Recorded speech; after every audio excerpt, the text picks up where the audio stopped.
अपने हम यदि अपने वेबसाइट पे यदि इमेज लगाना चाहते हैं तो किस तरीके से लगाएंगे वो आज हम सीखने जा रहे हैं।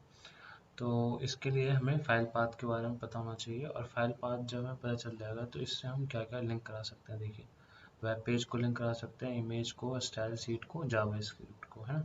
तो अभी हम इमेज को लिंक कराने के लिए सीखेंगे, जिससे हमें फाइल पाथ के बारे में थोड़ा नॉलेज हो जाएगा।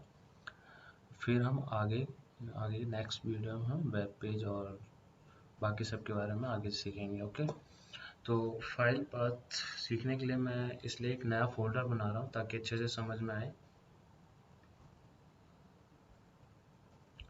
ठीक है,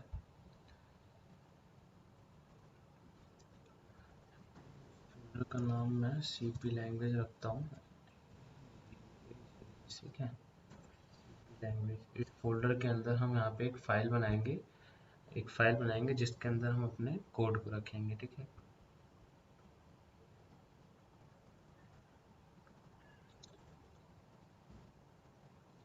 हेलो hello.html।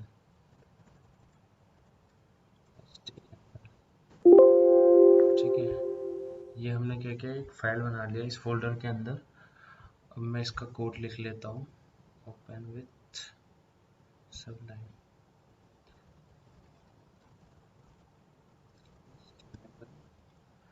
और यहाँ पे हेडिंग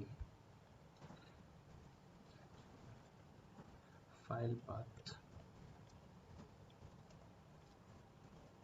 कंट्रोल एस से सेव करने के बाद मैं इसे क्रोम में ओपन कर लेता हूँ। ठीक है, हमारा फाइल पाथ लिखा हुआ है ना। तो देखिए, यहाँ पे हमें यदि इमेज, अपने ये हमारा वेबसाइट है, यहाँ पे हमें इमेज को डिस्प्ले कराना है। तो इमेज को डिस्प्ले कराने के लिए हम क्या करेंगे, यहाँ पे इमेज टैग का यूज़ करेंगे। Image tag, image IMG, image tag. ठीक है, तो यहाँ पे ये हमारा इमेज टैग है, और ये हमारा एट्रीब्यूट है ना।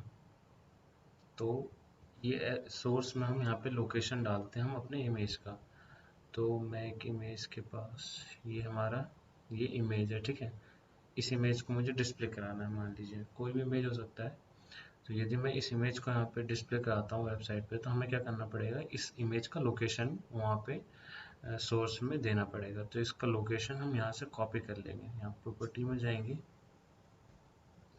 यहाँ प्रॉपर्टी में ये रहा लोकेशन, है ना।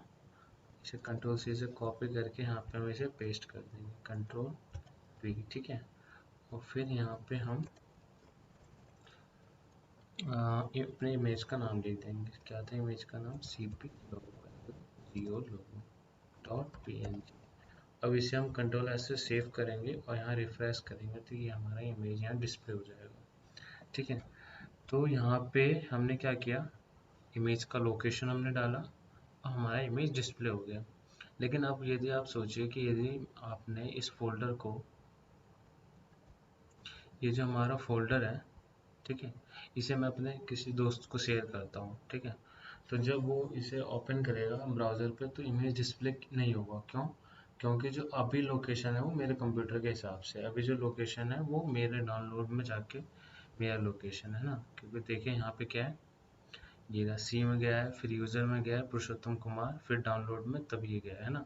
जब वो अपने कंप्यूटर में ऑन करेगा तो उसका जाहिर सी बात है, वो अपने नाम से अपना वो बना रखा होगा या फिर कुछ और यहाँ पे नाम दिया होगा, तो लोकेशन जो है वो गलत हो जाएगा, है ना। तो वहाँ डिस्प्ले होगा नहीं। तो इसलिए हम क्या करेंगे, जो इमेज है उस इमेज को इस फोल्डर के अंदर हम रखेंगे। जो हमने फोल्डर बनाया है इसी के अंदर हम अपने इमेज को रखेंगे। ठीक है, तो जब हम इसके अंदर इमेज को रखते हैं तो जो लोकेशन हमारा है सोर्स, वहाँ पे हम थोड़ा अलग देते हैं। देखिए किस तरीके से,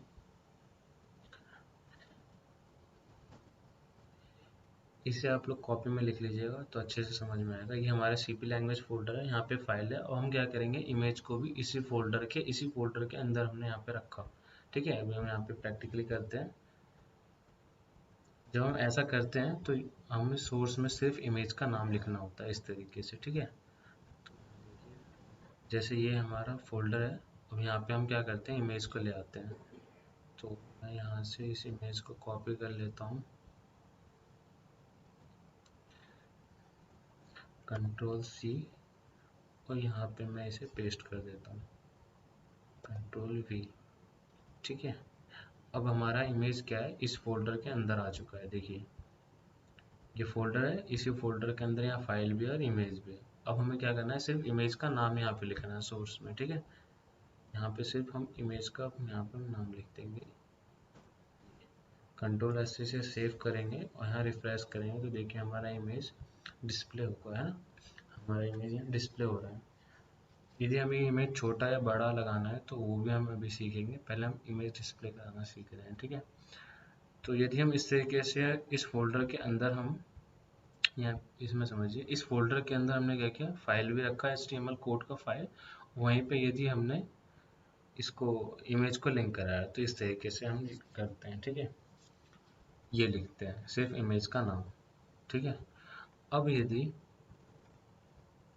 इस तरीके से हो कि हमने एक फोल्डर बनाया, उस फोल्डर के अंदर एक और फोल्डर बनाया, उसके अंदर हमने इमेज को रखा, है ना, तो जब हम एक फोल्डर के अंदर फोल्डर बना के इमेज रखते हैं तो हमारा कोड ये चेंज हो जाता है। यहाँ पे हम क्या करेंगे, अब हम इस फोल्डर का नाम लिखेंगे फिर इमेज का नाम लिखेंगे तो हमारा इमेज डिस्प्ले होगा। तो मैं आपको इसे प्रैक्टिकली करके दिखा देता हूँ। देखिए जैसे यहाँ पे हमने एक फोल्डर बना लिया, ठीक है, यहाँ पे हमने क्या किया, एक फोल्डर बना लिया। फोल्डर का नाम क्या है, इमेज ऑफ सीपी। ठीक है,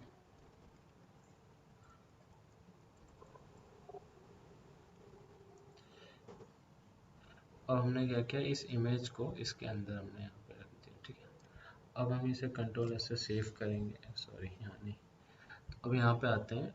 अभी हमने क्या किया, इमेज को उस फोल्डर के अंदर रख दिया और हमने यहाँ पे इमेज का नाम लिखा। इसे सेव करके यदि हम रिफ्रेश करते हैं तो अब हमारा यहाँ पे इमेज डिस्प्ले नहीं हुआ, है ना। इसके लिए हमें क्या करना पड़ेगा, फोल्डर का नाम भी यहाँ पे लिखना पड़ेगा आगे। तो यहाँ पे हम क्या करेंगे, फोल्डर का नाम लिखेंगे इमेज ऑफ, ठीक है, इमेज ऑफ सीपी।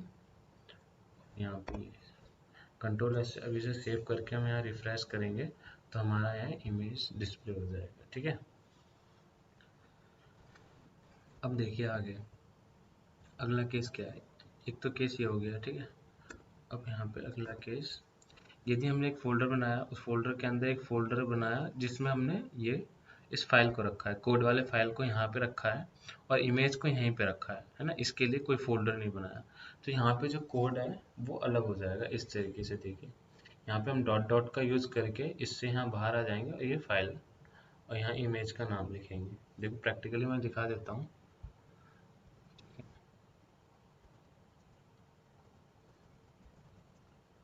अब हम यहाँ पे क्या करेंगे, एक न्यू फोल्डर लेंगे,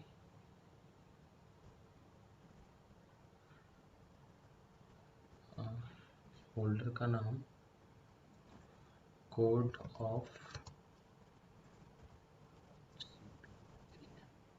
इसे हमने सेव कर लिया। इस फोल्डर के अंदर हमने क्या किया, इसको कर दिया। ठीक है, और जो इमेज है उसको हम बाहर ले आते हैं। यहाँ से हम इमेज को बाहर ले आते हैं, पेस्ट। ठीक है, इसे हम डिलीट कर देते हैं, यहाँ पे डिलीट। अब देखिए हमारा ये वाला केस बन चुका है। ठीक है, एक फोल्डर है, उस फोल्डर के अंदर ये फोल्डर है, उसके अंदर हमारा ये कोड वाला फाइल है और इमेज यहाँ बाहर में है। ठीक है, अब यदि मैं अभी ये जो हमारा कोड खुला हुआ है ये वाला कोड है जब हमारा फाइल बाहर में था। यदि मैं अभी यहाँ पे आपको ये वाला कोड लिख के दूंगा तो गलत होगा। क्यों, देखिए यहाँ पे मैंने क्या किया, डॉट डॉट से एक बाहर आ गया, मैं ये डॉट डॉट एक बार आ गया इमेज का नाम। इसे Ctrl से सेव करके यहाँ पे मैं इसे रिफ्रेश करता हूँ तो हमारा इमेज अभी नहीं आएगा। क्यों नहीं आया, क्योंकि अभी ये जो हमारा कोड है वो ये वाला खुला हुआ है। देखिए यहाँ पे यहाँ पर आ जाएगा, ये वाला कोड खुला हुआ है ना। तो अभी हम क्या करेंगे, इस वाले फाइल को ओपन, इस वाले फाइल को सबलाइन पे खोलेंगे तो हमारा ये वर्क करेगा, ये वाला। ठीक है, जब आप ऐसा शुरू से बनाओगे तो आपको समझ में आएगा, खुद से करोगे तो मैं यहाँ पे क्या करता हूँ, इसे डिलीट कर देता हूँ। ठीक है, और जो यहाँ पे ये वाला कोड लिखा है इसे भी यहाँ से ख़त्म कर देता हूँ, ठीक है। अब हम क्या करेंगे, यहाँ से इसे दोबारा ओपन करेंगे, ये आ जा रहा है बार बार, इसे ख़त्म अब नहीं आएगा। अब इस फोल्डर के अंदर यहाँ पे इसे हम ओपन करेंगे, यहाँ पे सब लाइन में ओपन विथ सब लाइन, ठीक है। और इसे भी यहाँ से हम ख़त्म करेंगे क्योंकि ये दूसरा है। हम इसे यहाँ पे ओपन विथ क्रोम करेंगे, ओपन विथ क्रोम, ये रहा, ठीक है। यहाँ पे देखिएगा जो मैंने पिछले बार किया था वहाँ पे ये नहीं था, code of CP file direct ये था, ठीक है। तो यहाँ भी हमारा जो पाथ है वो दिखाई दे रहा है, ठीक है। अब यहाँ पे हम क्या करेंगे, देखिए डॉट डॉट से हम एक बैक जाएंगे, यहाँ पे हम क्या करेंगे, डॉट डॉट से एक बैक आएंगे और लोगों का नाम लिखेंगे, इसे कंट्रोल ऐसे सेव करेंगे और फिर यहाँ रिफ्रेश करेंगे तो हमारा यहाँ पे फाइल आ जाएगा। देखिए कि हमने क्या किया, अभी हमारा जो कोड है वो यहाँ तक आ रहा था, इसके अंदर आ रहा था, तो हमने क्या किया, डॉट डॉट से यहाँ पे आ गए, यहाँ जब हमने डॉट डॉट यूज़ किया तो इससे यहाँ बाहर आ गए और हमने इसका नाम लिख दिया, ये आ गया, ठीक है। तो यहाँ से भी आप लोग देख सकते हो थोड़ा, ठीक है। सीपी लैंग्वेज के पास हम कब पहुँचे, जब हमने डॉट डॉट का यूज़ किया, फिर हमने अपने इमेज का नाम लिखा तो यहाँ इमेज आ गया, ठीक है। इसके पहले क्या हो रहा था, ये नहीं था, है ना, इसके अंदर था हमारा इमेज, तो हम ये लिखा हुआ इसके पहले नहीं आ रहा था, ये चीज़ जो है पहले लिखा हुआ नहीं आ रहा था, ठीक है। तो डायरेक्ट हम क्या करते हैं, सीपी लैंग्वेज के अंदर ये था फाइल, और सीपी लैंग्वेज के अंदर हम यहाँ पे इमेज का नाम लिखते थे, इमेज आ जाता था, ठीक है। अब नेक्स्ट केस देखिए, यहाँ बनाया है और जो इमेज के लिए है वो एक अलग से यहाँ पे हमने एक फोल्डर बनाया है, ठीक है। तो इस केस में जो हमारा कोड होगा वो ये होगा, ठीक है। तो इसके लिए हम क्या करेंगे, मैं इसे प्रैक्टिकली करके दिखा देता हूँ, वैसे आप यदि इस चार्ट को अच्छे से देखें और खुद से करेंगे तो समझ में आ जाएगा अच्छे से, ठीक है। एक बार मैं इसे प्रैक्टिकली भी कर देता हूँ, सब किया ही हूँ तो इसके लिए हम क्या करेंगे, यहाँ पे इसके अंदर एक और फोल्डर बना लेते हैं, यहाँ इमेज ऑफ सीपी, ठीक है। और इस फोल्डर के अंदर हमारा ये इमेज है, ठीक है। तो देखिए जैसे ये है उस तरीके से हमने बना दिया है ना, फोल्डर के अंदर एक फोल्डर है जिसके अंदर HTML कोड का फाइल है, ये फोल्डर के अंदर एक फोल्डर जिसके अंदर हमारा इमेज है, ठीक है। तो जब इस तरीके से रहेगा तो यहाँ पे हम कोड में क्या लिखेंगे, डॉट डॉट से एक पीछे आ जाएंगे और यहाँ पे हम क्या लिखेंगे, इमेज का फोल्डर का नाम, जो इमेज के फोल्डर का नाम है इमेज ऑफ सीपी, इस तरीके से। अभी से हम कंट्रोल ऐसे सेव करेंगे, यहाँ पे हम रिफ्रेश करेंगे तो ये हमारा इमेज डिस्प्ले हो जाएगा, ठीक है। तो देखिए क्या होता है, हमने क्या किया, डॉट डॉट से एक बैक चले गए, ये जो फोल्डर है इस फोल्डर से हम एक बैक चले आए, डॉट डॉट का यूज़ किया, इस फोल्डर से हम एक बैक चले आए, तो इस फोल्डर में आ गए। इस फोल्डर के बाद हम क्या किए, हमने फोल्डर का नाम लिख के इमेज और इमेज के फोल्डर में गए, इमेज के फोल्डर में जाके इस इमेज का नाम लिखा तो ये इमेज आ गया। और कोई नाम होगा इमेज का, और भी उसमें इमेज होंगे तो उस इमेज का नाम लिखेंगे तो वो इमेज आएगा। तो बहुत सारे इमेज हो सकते हैं ना एक फोल्डर में, तो इसलिए हमें फोल्डर का नाम लिखने के बाद इमेज का नाम लिखना ज़रूरी होता है।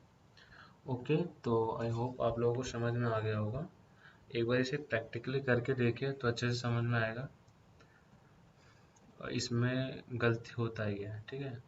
तो ज़्यादा चांस होता है गलती होने का, तो इसको आप इस चार्ट को कॉपी बना लीजिए अपना, यदि फेयर बना रहे हो तो, ठीक है। Okay, thanks for watching.